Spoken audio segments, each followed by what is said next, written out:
A igreja de hoje esqueceu ou ignora o mundo sobrenatural que a Bíblia descreve.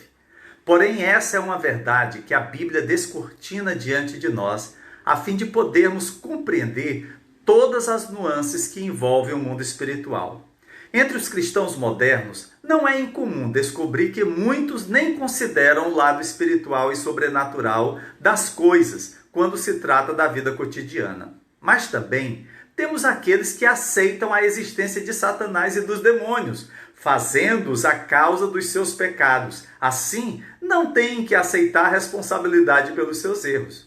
Em algumas passagens, os evangelhos nos falam sobre espíritos imundos e em outras, sobre demônios violentos. Todavia, o milagre de Jesus, que é relatado nos evangelhos de Lucas e Mateus, informa a respeito de um homem que se tornou mudo devido à influência do demônio que o possuía.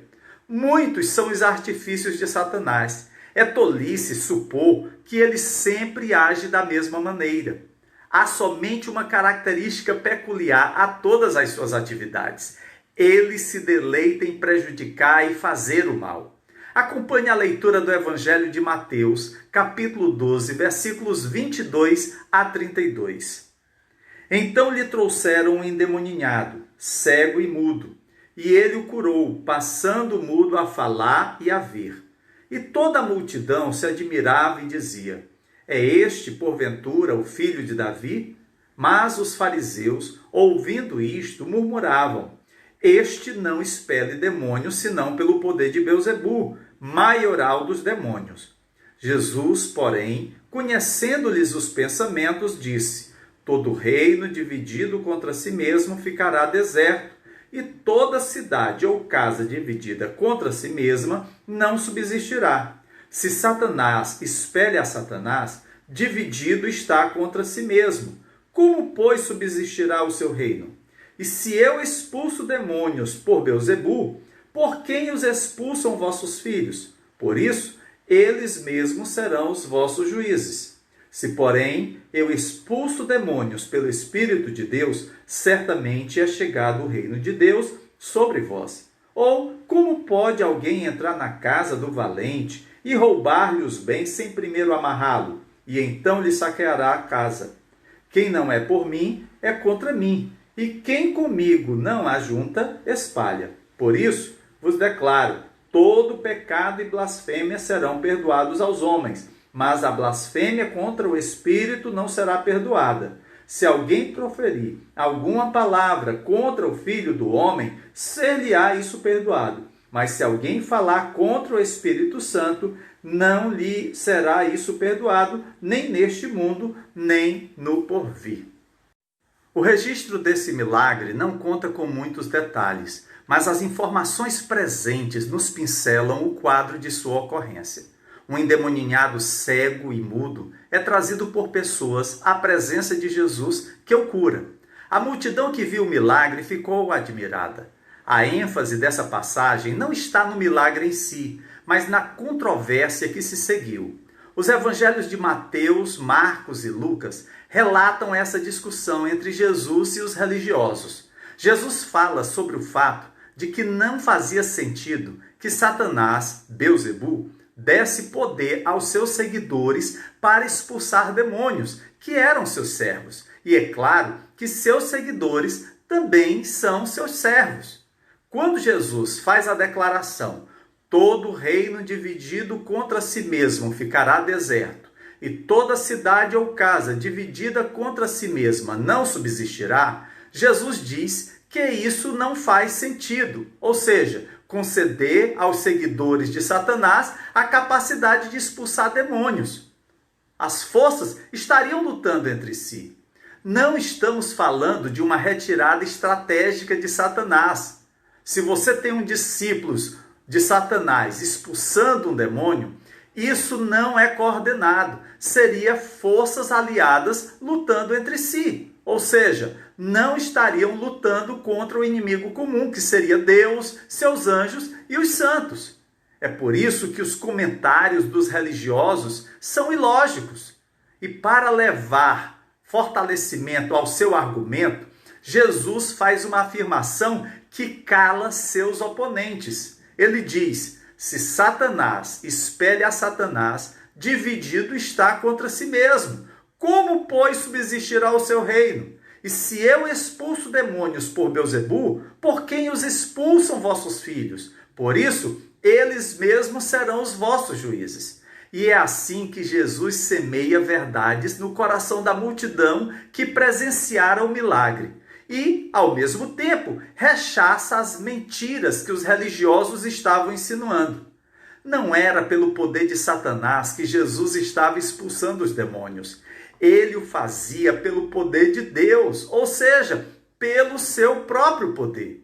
Diante do ocorrido, os religiosos se viram obrigados a interromper suas conspirações e acusações, mesmo que não aceitassem a derrota, e mais tarde continuassem tentando encontrar algum erro nos ensinos de Cristo. Nós também não podemos cometer erro semelhante. Sozinhos, não podemos resistir a um demônio, um anjo caído. Perderemos a batalha. No entanto, se estamos com Cristo, isso não é um problema. Ele é Deus Todo-Poderoso e não vai ser dominado. Nós somos guardados por Ele. Quando Satanás tenta vir contra nós, ele não luta contra nós, mas luta contra Deus. E Satanás perde toda vez. Deus protege quem o ama. Deus cuida de nossas vidas. Aquele que confia no Senhor não precisa ter medo, porque Deus está do seu lado.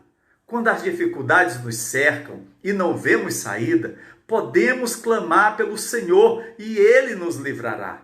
Nossa proteção não depende de nossa força ou poder, depende de Deus. É por isso que o salmista ora: protege-me como a menina dos teus olhos, esconde-me à sombra das tuas asas, dos ímpios que me atacam com violência, dos inimigos mortais que me cercam. Mas esse milagre vai além disso. Jesus nos alerta que no mundo espiritual não há neutralidade. Quem não é por mim é contra mim, e quem comigo não ajunta, espalha. Se não estamos com Deus, somos contra Deus. Não há meio termo. Não escolher um lado é o mesmo que escolher ficar contra Deus. E se for esse o caso, não estaremos nos aliando a Deus, mas estaremos nos aliando a Satanás. Esteja com Deus e você estará seguro. Esteja ao lado de Deus sempre. Mas eu preciso fazer-lhe uma pergunta. Você está totalmente com Jesus? Pense em todos os aspectos da sua vida. Eles estão completa e totalmente aliados com o Senhor? Você já examinou as áreas significativas da sua vida? Você permitiu que Deus atuasse em toda a sua vida? Se você tem feito reservas sobre alguma área aonde Deus venha a atuar, se você não libera estas áreas da vida para que sejam transformadas pelo Espírito Santo, você está aberto ao ataque do inimigo, além de enfrentar a futura disciplina do Senhor. Amado, podemos ser proativos e reativos em nossa caminhada com Cristo, em nossa transformação para sermos como Ele. Você precisa escolher. Daí a palavra nos exortar a crescer em tudo naquele que é a cabeça, Cristo, até que todos cheguemos à unidade da fé e ao conhecimento do Filho de Deus, a homem perfeito, à medida da estatura completa de Cristo. Hoje, há muitos que estão mudos e não proclamam a mensagem da cruz. Daí temos tantos que são cegos para as verdades do Evangelho.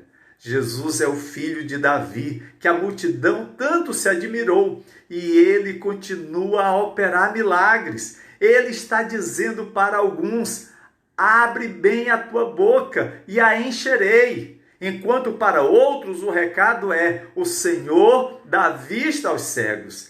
Esse é o nosso Deus. Ele continua curando endemoninhados, cegos e mudos. Creia, em nome de Jesus. Amém.